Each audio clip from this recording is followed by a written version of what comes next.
So here's the deal.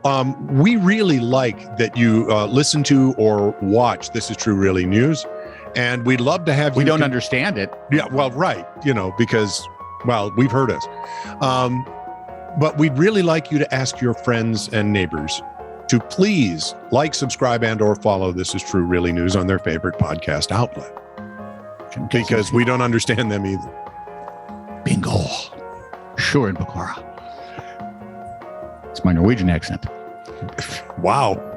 This is True Really News with Scott Combs and Tony Vercanis. All the news you're about to hear is true. Really? As far as you know. A criminal complaint charging a 19-year-old woman with negligent use of a weapon.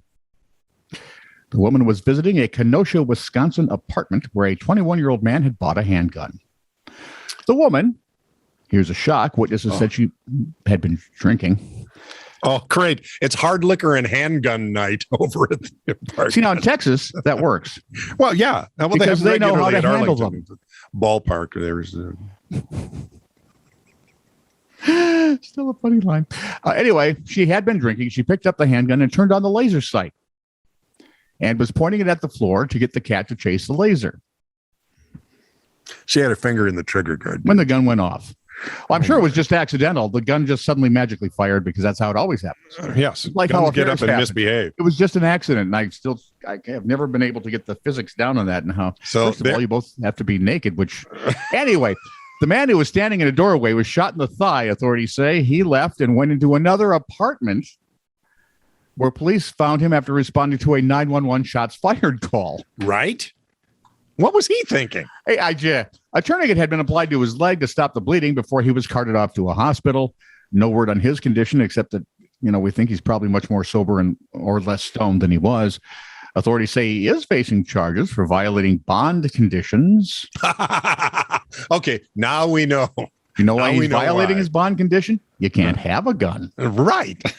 Or a machete. But she wouldn't have shot him with a machete. You have to keep that in your hand. Yeah. The woman, by the way, told police she thought the magazine had been taken out of the gun and said it accidentally went off. There you go thinking. We are, honestly, when I get to heaven, I still think I'm going to ask God, do you really think people are your best idea? I mean, look at trees, man. Look at anything but people. They do just what you designed them to do. And we run around acting like schmucks. On our good days. Guess what? It's not fall yet, but Starbucks is already celebrating the earliest release of pumpkin spice lattes ever. Can I say the bastards, or do you have to beat that out with something? You can say the bastards. Those bastards. Sure, it's only one day earlier, but it's a slippery slope, my friends. And that's not all. What? No, go ahead. It's not all. They've also brought back pumpkin cream cold brew, which is an iced drink topped with pumpkin flavored whipped cream. But that's not all. They know it's August, right? Yeah, it's bloody August. They've also released a pumpkin scone and a pumpkin cream cheese muffin. Are they captive somewhere? Because maybe they ought to be. TiTR I News. Check their jailers and have them fined. TiTR News crack team of researchers report the company plans to release pumpkin spice sausage biscuits, pumpkin spice smoothies, and small pumpkin spice flavored pumpkins as well. Point of interest, Dunkin' Donuts released their fall pumpkin flavored crap back on August 18th. Okay, so let me get this straight. Let me see if I got the holiday straight. Yep. We celebrate Memorial Day on Memorial Day. Yes. There's like a week buildup, right? Yeah. The 4th of July has a 2-week buildup because we got to get the firecrackers sold, right? Yep. Labor Day is a big buildup because, like, state fair, especially Minnesota, state fairs and things. It's end of the summer bash. Depending on how the legislatures feel that year, it's either the start of school or the second weird week of school. Now, while we're in August, what used to be in our heads the dog days of summer. Yep. We're putting out Halloween candy, to most people, a very minor holiday. Halloween and or Christmas. Wait for it. I will sit over Halloween here. candy is sitting in my grocery store as we speak. Little bags. Are you serious? Little bags of fun size stuff. Oh, for Pete's sake. It's not listed as Halloween candy, but honestly, if I'm buying candy, I'm not buying little fun size stuff. I'm buying the big monster size. I just went. I want a Twix. I want a Kit Kat that takes like a Derrick. To move. I just had a payday a couple of weeks ago, and it only came in extra large sizes, and I went, "That's good." Exactly. Oh, look, the Kit Kat is this long and has 4 sections. Yeah, I'm good. Write that down. I mean, and think about it. Before we even get to Thanksgiving, Christmas will be in full bore. Moments after Christmas, while we're still thinking, what are we going to do for the new year? I'm sure they'll start with Valentine's Day stuff. Again, another drives me nutty. And apparently,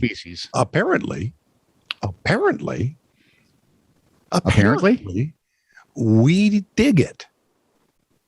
We must, because it keeps happening. How soon before the radio station switched to all Christmas? I'm thinking mid-September this year. Boston's famous Skinny House is on sale again. Oh, well, are we welcome there? Aren't we? Because I only did one story, didn't I? No. Are we welcome at the Skinny House? No, you're not. Yes, we are. It's on sale. Well, it's for sale. Yeah. It's on the market again for a whopping $1.2 million. If you've never seen it, Google is your friend. Okay. The vertical rectangular house was listed a week or so ago. First time it's been on the market since 2017. Then it sold for $900,000, according to the Boston Globe. The home is in Boston's North End. You ready? It's about 1,165 square feet. But more interestingly, the house is barely 3 meters or 10 feet wide. Yeah, it says 10 feet across. At its widest point. Yes. And then the abode narrows in the back. Near about just over 9 feet. There are 4 stories in the home because what are you going to put in one floor that size? There are 4 stories in the home. A private deck displays views of the Boston Harbor, which would be kind of cool. The house offers updated appliances, hardwood floors, exposed brick, and a Juliet balcony facing private gardens. So you can think of all the role play. I'll get my wig. I wasn't thinking with you, but thanks for offering. You're welcome. The home, no, it does not have a front door. Did you think you enter? Stop it. Stop it. Okay, go ahead. You have to enter through a private side door where they are met with a somewhat full-size kitchen and dining room. That's basically your main floor. The second floor holds the living area and the house's only bathroom. It's a very popular spot. Ooh, yes. And think about it. If you got the kitchen and the dining area in the first floor, where else would you put it but the second floor? Because you get farther away and then it gets lippy. Yeah. Third level has living space and a bedroom. And then, of course, the master bedroom is the only room on the final floor. Appointments are available to view the home, but potential buyers may want to move quickly. It sold in less than 3 months in 2017, and they're thinking the weird little thing could go about as quick this time around. Oh, my. I like it just because it's so amazingly weird and quirky. But I don't like it because I don't know if it has escalators or elevators. And I don't want to walk the stairs. I ain't going to that 4th floor for nothing. So you're well aware it's illegal to harm a seagull in UK, right? You know, I hadn't, but I'm sure you've checked. One woman from Cardiff, Wales, has gone the other way, much to the displeasure of her neighbors. Irene Weber, 71, was taken to court for attracting flocks of birds, up to 100 of them, by feeding them. Some of her neighbors had to leave the house with an umbrella even on sunny days. Why would that be, Scott? To avoid because they can't tell the difference between a living human being and a statue. Fallout. One neighbor said, "This has had numerous effects on myself and my family, with food dropped by the seagulls, constant problems with bird excrement on our windows, cars, clean washing, and even ourselves. Wow, what a load of... I and my family are unable to eat outside or have barbecues in our garden." You want to catch up with the... Oh. No, never mind. The birds sometimes swoop down and take food and also mess over the area.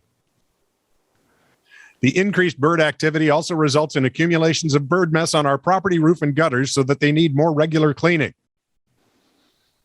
Ms. Weber was fined £3,000 at Cardiff Magistrates Court.